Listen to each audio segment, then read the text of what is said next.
नमस्कार. आवाज न्यूज नेटवर्कच्या सहकारातील रणसंग्राम या कार्यक्रमात मी रवींद्र लकडे आपलं सर्वांचं स्वागत करतो. ठाणे जिल्हा मध्यवर्ती सहकारी बँकेच्या 2026 ते 2031 या कालावधीसाठी जी निवडणूक होत आहे, ही निवडणूक शहापूरमध्ये एक चुरशीची निवडणूक या ठिकाणी होत आहे. सहकार पॅनलकडून आणि परिवर्तन पॅनलकडून दोन्ही दिग्गज या ठिकाणी उभे आहेत. सगळ्यात जास्त चुरस जी चालू आहे ती चुरस म्हणजे ज्या सेवा सहकारी सोसायट्या ज्या आहेत त्यांचा जे मतदान असतो तो एकूण 63 मतदान आहे. त्यासाठी एकूण शहापूरमध्ये 3 उमेदवार उभे आहेत.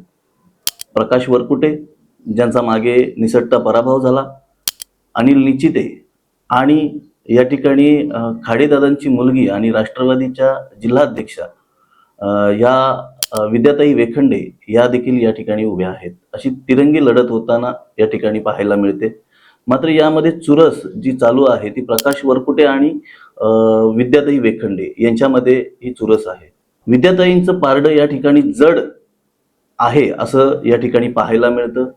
या ठिकाणी आर्थिक देवाणघेवाण देखील या सेवाच्या निवडणुकीमध्ये सगळ्यात मोठी बाजू असते आणि ती देखील चांगल्या पद्धतीने या ठिकाणी पाहायला मिळते. आणि विद्याताई वेखंडे यांचं पारडं या ठिकाणी जड आहे असं पाहायला मिळतं. खूप कमी वेळात त्यांनी या निवडणुकीमध्ये आपला दबदबा तयार केलेला आहे आणि तो दबदबा या ठिकाणी पाहायला मिळतो. खाडेदादांचं जे TDC बँकेबद्दलचं जे काम आहे, कारण TDC बँकेसंदर्भात खाडेदादांचं खूप मोठं योगदान या ठिकाणी आहे. खूप जी दिग्गज मंडळी आहे शहापूरमध्ये की ज्यांचं घर बसवण्याचं काम हे खाडेदादांनी केलं होतं आणि त्याची पुण्याई कुठंतरी या निवडणुकीमध्ये विद्याताई वेखंडे यांना मिळेल असं या ठिकाणी दिसतंय, चित्र या ठिकाणी दिसत आहे. त्यानंतर अनेक दिग्गज विद्याताई वेखंडे यांच्या पाठीमागे आपल्याला पाहायला मिळते. कपिल पाटील केंद्रीय मंत्री स्वतः विद्याताई वेखंडे यांच्या सोबत आहेत, कारण ते पॅनलचे प्रमुख आहेत.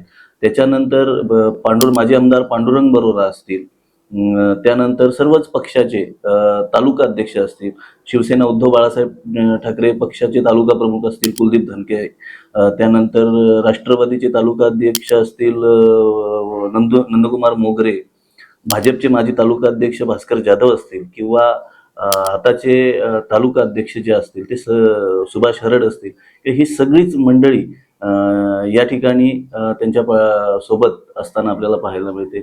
माजी जे बँकेचे डायरेक्टर होते कैलास पडवळ यांचा देखील या ठिकाणी थोडा हात यांच्या पाठीमागे आपल्याला दिसतोय. त्यानंतर अनेक जी मंडळी आहेत आणि महायुतीची त्या पॅनलमधले देखील बरीचशी मंडळी ही अदृश्यपणे या ठिकाणी आपल्याला यांच्या पाठीमागे हात असल्याचा दिसत आहे. म्हणजे माझं मत असं आहे की या ठिकाणी जे आम्ही सगळीकडे जो सर्वे केला त्या सर्वेमध्ये असं दिसतंय की विद्याताई वेखंडे यांचं पारडं या ठिकाणी जड आहे.